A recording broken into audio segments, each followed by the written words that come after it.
The studio lights flared like a sunrise over battlefield fog. Truth versus Power was about to go live, and the tension in the room was so thick it could have been bottled and sold as political perfume. The host gave a quick nod to the control room. "We're live in 3, 2. Madam Vice President," the host began, smiling tightly, "your recent speech at the Unity Summit drew mixed reactions. Would you like to clarify your message before we open the floor?"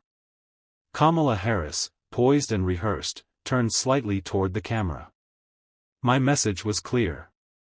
In times of division, what this country needs is empathy, compassion, and most importantly, an acting class?"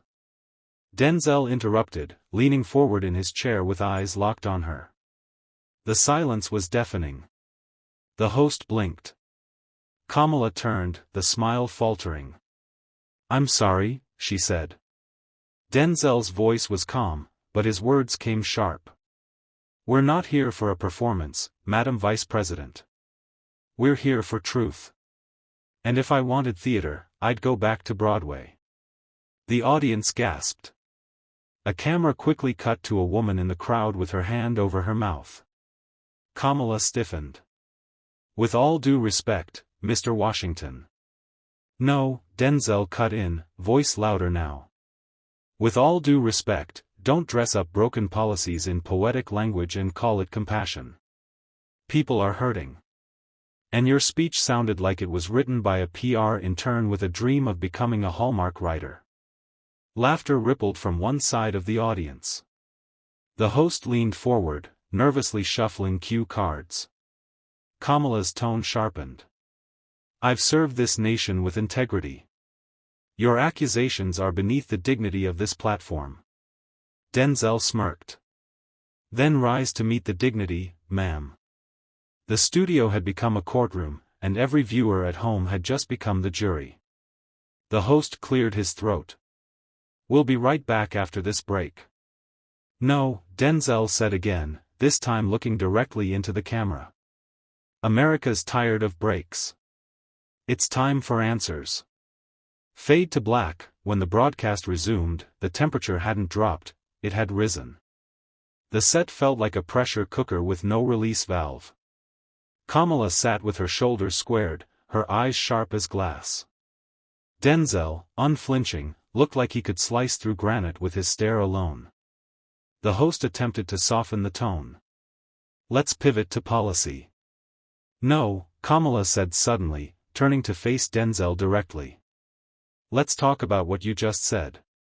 Because I've dealt with critics before, but I didn't expect to be called a fraud on national television by a man who made his career pretending." The room froze. Denzel leaned in slowly. "I didn't call you a fraud. But since you brought it up, let's examine the role you're playing." A hush fell. He continued. "You gave a speech on compassion while ignoring the families still waiting for answers on border separations. You praised progress while thousands in your own state can't afford medication. That's not leadership, Kamala. That's illusion." Kamala's jaw clenched.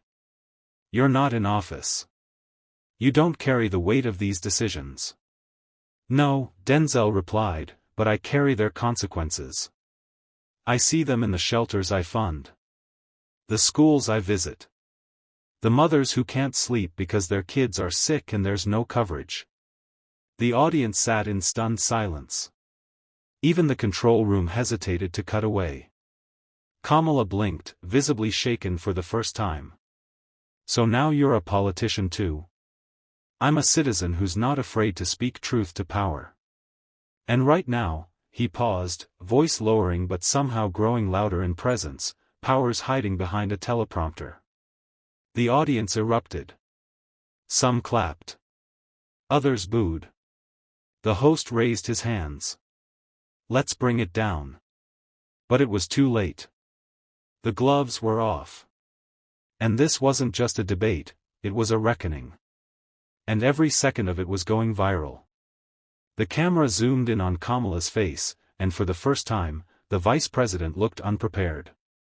The rehearsed smile was gone. The political poise? Shattered.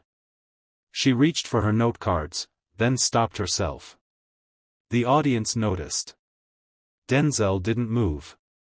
His posture was still, but his words cut like piano wire. "You think I enjoy this?" he asked, voice low but lethal. "You think I woke up this morning and said, 'Let me challenge the vice president on live TV'? No. But when I hear a polished speech layered over real suffering, I don't stay silent." Kamala straightened up, composing herself. "Denzel, you're a powerful voice. But you're not in the room when decisions are made. You don't know the full weight. Tell that to the kid in Chicago who sleeps to gunfire. Or the veteran in Atlanta begging for insulin. Or the girl in Flint still drinking from a bottle because the tap's poison. They don't care who's in the room. They care what's being done." Kamala tried to pivot. "There are steps being taken." "Like what?" Denzel interrupted, his tone rising. "Photo ops? Symbolic gestures? You wore Kent cloth and knelt in silence, but what laws changed? What lives improved?" The audience shifted. A few gasped. Someone whispered, "He's going there." Kamala opened her mouth but hesitated. Denzel pressed forward. "You stood on a stage and said, 'We hear you.' Well, hearing without acting is just theater. And I'm tired of the performances." The screen behind them flickered with comments flooding in, #Denzel Unfiltered, #Kamala Exposed, #Truth on Air. The host looked panicked. "Let's take a short break." But there was no break. Not in the tension. Not in the truth. Not in the moment Denzel stood up, looked straight into the lens, and said, "This isn't about politics. It's about people. And we're running out of time." Cut to commercial. The stage returned from commercial with tighter camera angles, dimmer lighting, and a coiled tension you could slice with a headline. Kamala Harris sat forward, hands clasped, her voice lower now, no longer speaking from a podium, but from a place somewhere closer to a defense line. "Let's be honest, Mr. Washington," she began, dropping the formal charm. "You speak of pain, and I don't doubt your sincerity. But it's a lot easier to criticize from a studio than to legislate change in the mess of Washington." Denzel smirked. "That's the oldest line in the book. The system's broken, but the people inside it act like they're hostages, not leaders." Kamala didn't blink. "And what would you have me do? Snap my fingers and fix centuries of inequality?" "No," Denzel said calmly. "Just stop pretending like a press conference is progress." The crowd reacted again, some clapping, some booing, all on edge. Kamala leaned in. "Do you know what it's like to fight for policy while being dissected for your skin, your gender, your tone? Every breath I take is a political act in this country. And yet," Denzel responded, "when someone like me speaks up, I'm called angry, ungrateful, radical. Let me guess, I should be more polite while watching people bleed." The host cut in nervously. "We're getting passionate here, but let's stay." "No," Kamala said, silencing him with a raised hand. "Let's stay exactly here." A moment of stunned silence. "This country was built on fire," she said, eyes locked on Denzel's. "Don't act like you're the only one who's burning." The audience murmured, some stunned by the rawness, others electrified by the open wound. And in that moment, Denzel nodded slowly. Not in agreement, but in recognition. "You just gave the first honest sentence of the night," he said. "Now let's see if you can follow it with action." Kamala turned slightly in her seat, straightening her blazer as if preparing for a cross-examination. The lights above intensified, narrowing into a focused glow. Denzel stayed relaxed, one arm draped over the back of his chair, expression unreadable. But his silence spoke louder than words. "You come here," Kamala said, voice sharpened, "with millions of followers, a Hollywood platform, and you accuse us of showmanship? That's rich." Denzel chuckled. I'm not accusing you of showmanship, Vice President. I'm accusing you of mistaking performance for purpose. The air thinned. Even the host dared not interject. Kamala raised her brow. Let me tell you what performance looks like, Mr. Washington. It's standing in front of a camera, delivering righteous anger, then walking away while real people are left to fight in the trenches. Denzel sat forward now, eyes narrowing just slightly. And what do you call signing bills with celebratory speeches, while black mothers still bury their sons and working families can't afford groceries? A policy victory or a PR stunt? That one landed hard. Kamala inhaled slowly. You think it's easy up there? I don't think anything about this is easy, he said. But I think it's far too comfortable. The audience, now fully silent, leaned in. Phones were up. The tension was a character of its own. You say I have followers, Denzel added. That's true. But I didn't ask for them to believe in me. I earned their trust because I tell the truth, even when it cuts deep. Even when it's ugly. When was the last time you did that without a consultant whispering in your ear? Kamala clenched her jaw. You don't know what I've sacrificed. And you don't know what people have lost while waiting on you, he replied, cool and unwavering. The room didn't explode this time. It froze. Because no one was sure what came next. The camera panned out slowly, capturing both figures seated across from each other, the seasoned politician and the principled actor. Kamala folded her hands, lips pressed tight. Her usual poise seemed brittle now, as if each word required calculation. Denzel, by contrast, exuded stillness that bordered on intimidating. The host cleared his throat, finally attempting to interject, let's pivot. Denzel didn't let him finish. No need. We're exactly where we need to be. Kamala's eyes narrowed. You call it pivoting, he said, looking past the moderator and directly at the camera. I call it dodging.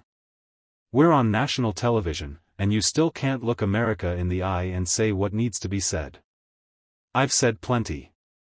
No, Denzel interrupted, voice rising slightly. You've defended plenty. There's a difference. Kamala shifted, clearly aware of how visible her discomfort had become. Denzel continued. You said something earlier about people being left behind. I grew up watching the people you leave behind. I stood next to mothers who couldn't afford to bury their children. Not because they didn't work hard. But because the systems you praise were built to fail them. There was a sudden gasp in the audience. Not because of what he said, but because of how he said it. Raw. Unfiltered. Like truth had just walked into the room. Kamala tried to hold the line. I know the struggle.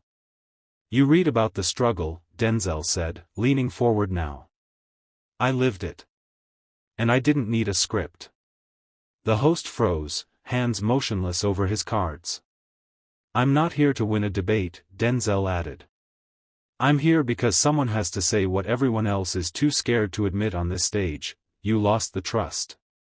And no speech, no slogan, no re-election campaign is gonna buy it back. Kamala blinked once. But said nothing. A silence swept over the studio, not the kind filled with anticipation, but the kind that begged someone to look away first.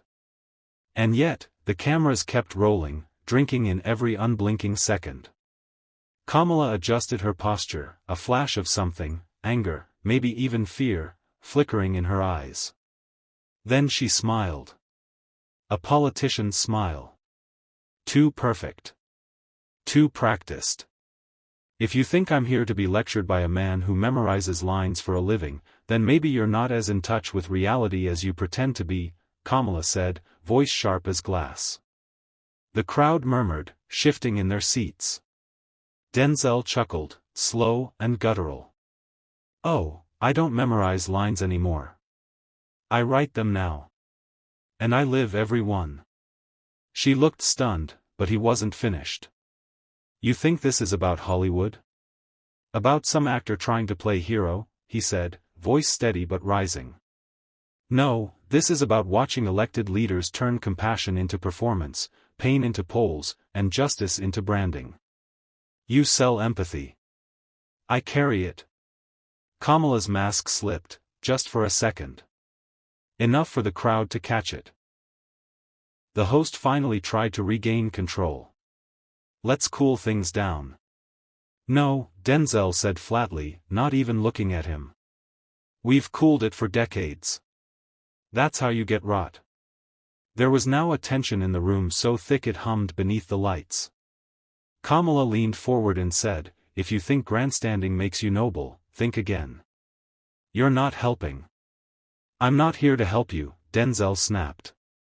I'm here to remind you who you forgot. The studio fell completely still. Even the teleprompter operator froze. The atmosphere had shifted from heated to electric. What began as a tense debate now resembled a standoff. No cue cards, no rehearsals, just raw fire. The audience didn't know whether to clap or hold their breath. Some leaned forward as if trying to shield themselves from the blast. Kamala exhaled sharply and leaned in. You stand there preaching like you're Moses coming down the mountain, but you've never had to make real policy, carry real consequences. Denzel raised an eyebrow. You think consequences only come with a title? I've seen communities destroyed by policies made in rooms you sit in. I've walked those streets, not for a campaign stop, but for funerals, for silence, for truth. The studio lights reflected off the sweat forming on the moderator's temple. The man knew he'd lost control of the room 2 prompts ago. Kamala jabbed her finger toward Denzel. You speak in riddles. You talk about truth but peddle blame. Denzel didn't flinch. No. I don't blame. I name. I name the silence when children go hungry while budgets get passed. I name the performative grief after every shooting.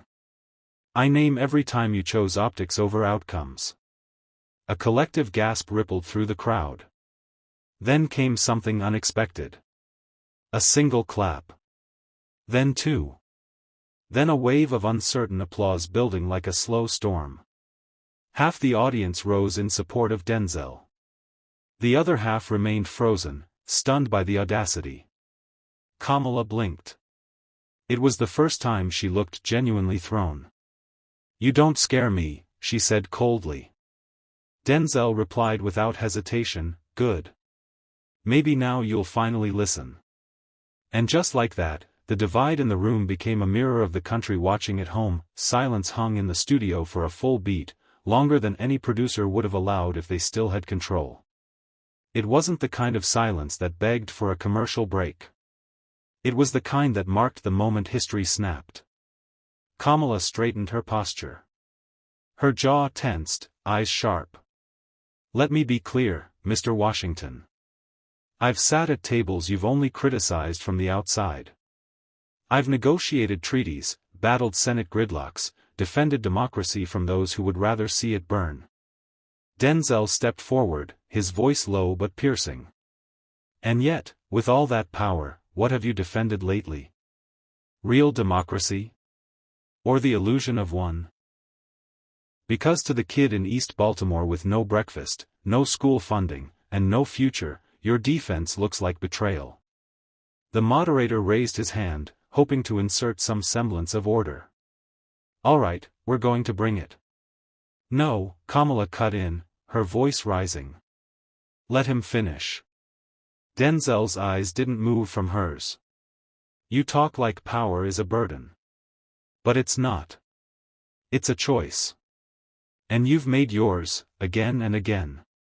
A woman from the audience stood up, her voice shaking. Can we stop the war between speeches and actually do something? Please. The moment landed like a thunderclap.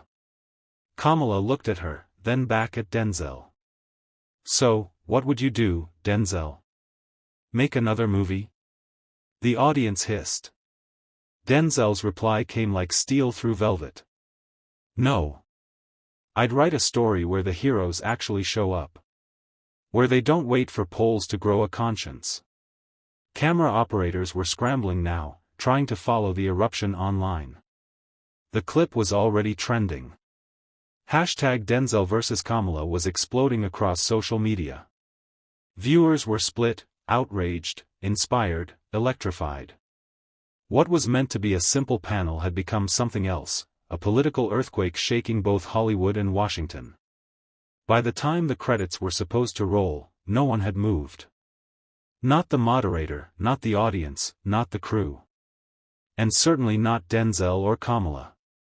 They stood like statues, two titans frozen mid-duel, until Kamala finally exhaled, stepped back from the mic, and whispered, "I didn't expect this." Denzel nodded slowly, not as a gesture of victory, but of awareness. That's the problem. You never expect the people to talk back. Kamala turned, her expression softer now. "It's not the people I fear, Denzel. It's failing them." The room fell into a breathless quiet again. Denzel approached the edge of the stage, looked out into the crowd, and addressed the nation, not with fire, but with focus. "We can disagree. We can debate. But what we can't do, is perform justice like it's theater." A single person stood up and clapped. Then another. And another. Soon, the studio thundered, not with applause, but with realization. Something had shifted. The conversation had crossed from entertainment into confrontation. From scripted to soul-bearing. Kamala, still standing, looked at Denzel once more. "So, what now?" He smiled faintly. "Now, we stop acting." The cameras stopped rolling. But the internet was only getting started. What began as a panel spiraled into a national reckoning. Denzel Washington didn't just challenge a sitting vice president, he exposed a system, shook a studio, and forced a country to look in the mirror. Whether you agree with him or not, one thing is clear: when truth walks on stage, no one leaves untouched. Don't forget to like, share, and subscribe for more stories where power meets resistance.